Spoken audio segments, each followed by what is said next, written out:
এবার আপনাদের দেগঙ্গায় দয়ালু ডাকাতের গল্প দেখাবো, কারণ বাড়িতে ডাকাত দল দেখে অসুস্থ মহিলা এবং গ্রাফিক্যালি আপনাদের দেখাবো সেই ছবি। বাড়িতে ডাকাত দল ঢোকে বাইকে করে, 3টি বাইকে 6 জনের ডাকাত দল বাড়িতে ঢোকে, আর ডাকাত দল দেখে অসুস্থ মহিলা, আর সেই অসুস্থ মহিলাকে এক ডাকাত মা বলে সম্বোধন করেন। এক ডাকাত সদস্য তিনি বলেন,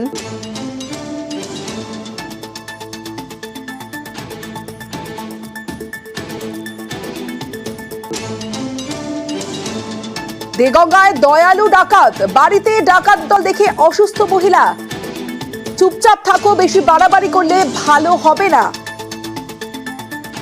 তারপরেই অসুস্থ হয়ে পড়েন মহিলা, আর তখনই এক ডাকাত সদস্য বলেন, মা ভয়ের কারণ নেই, ভয়ের কোনো কারণ নেই, অসুস্থ মহিলাকে জলও খাওয়ান, আমরা আপনার সন্তানের মতো, আমাদের সেই চোখেই দেখুন।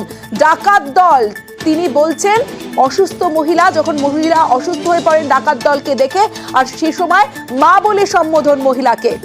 তারপর লুট, বাড়ির ছেলে এলে তার হাতে বোমা ধরিয়ে দেয় ডাকাতরা, আর একই কায়দায় আরো একটি বাড়িতে লুট করে এই ডাকাত দল। মহিলাদের বেঁধে রেখে চলে দিদার লুটপাট, পরিবারের কর্তার হাতে ধরিয়ে দেওয়া হয় বোমা। একই কায়দায় একাধিক বাড়িতে লুট এই ডাকাত দলের।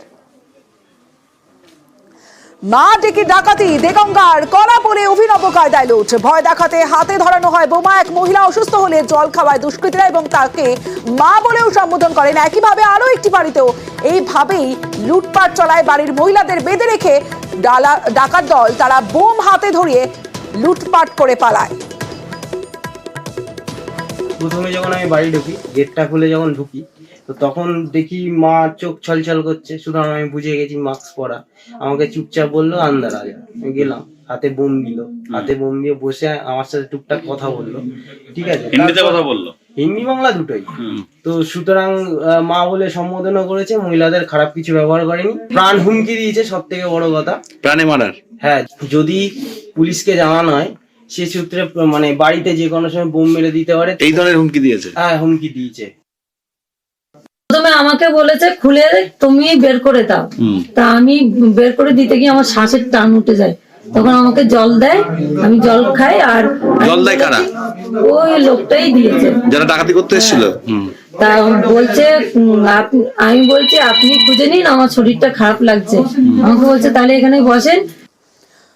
উত্তর 24 পরগনা দেগঙ্গা, সেই দেগঙ্গায় পর বাড়িতে গান পয়েন্টে লুটপাট, 2-3টি বাইকে চড়ে হানা দেয় 8 ডাকাত, আর কাজ হাসিলের পর গয়না টাকা নিয়ে অবাধে চম্পট।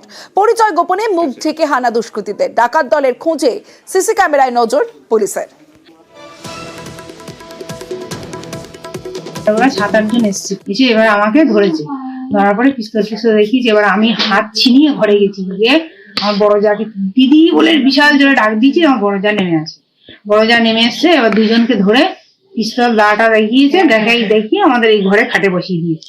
করে এবার হাতে সোনার আসতো, কানের মানে ছিল, খুলে নিয়েছে, আর বলছে ইয়ে দে, চাবি দে, নাহলে যা পিস্তল দিয়েছে মেরে দেবো।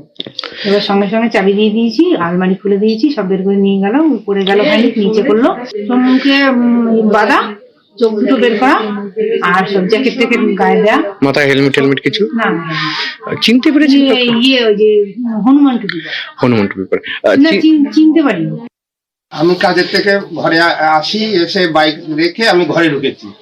ঘরে ঢোকার সঙ্গে সঙ্গে আমাকে এরকম দা নিয়ে ধরে বলছে চেঁচামেচি করবি না। এবার যখনই আমি দাটা ধরলাম, একজন এসে মেশিন আমার পেটের মধ্যে ঠেকালো, আর একজন বোম নিয়ে আসলো, একটা বোম এনে দিল, আর একজন এরকম দায়ের উল্টো পিঠ দিয়ে আমার এখানে বাড়ি মারলো। বাড়ি মারছে, চেঁচালেই তোকে কপিয়ে দেবো। আমার বাড়ি থেকে 2-2.5 হাজার টাকা মতন ছিল, ওগুলো নিয়েছে, আর সোনা দানা নিয়েছে, ফোন নিয়েছে। চিনতে পেরেছেন কি অবস্থায় ছিল? সবাই ওই টুপি পরা ছিল, আর সঙ্গে আবার রুমালও বাঁধা ছিল। মুখের দিকে তাকাতে দিচ্ছে না, তাকাতে গেলেই ওই দায়ের উল্টো পিঠ দিয়ে বাড়ি মারছে।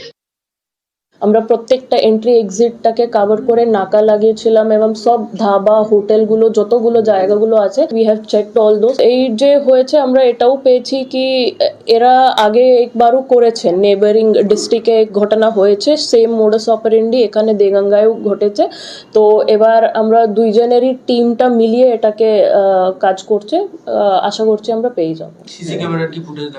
ওটা গ্রাম এলাকা, তো as of now CCTV footage আমরা পাইনি, কিন্তু আমরা গ্রামের ঢোকার এন্ট্রি এক্সিট গুলোটা চেক করব।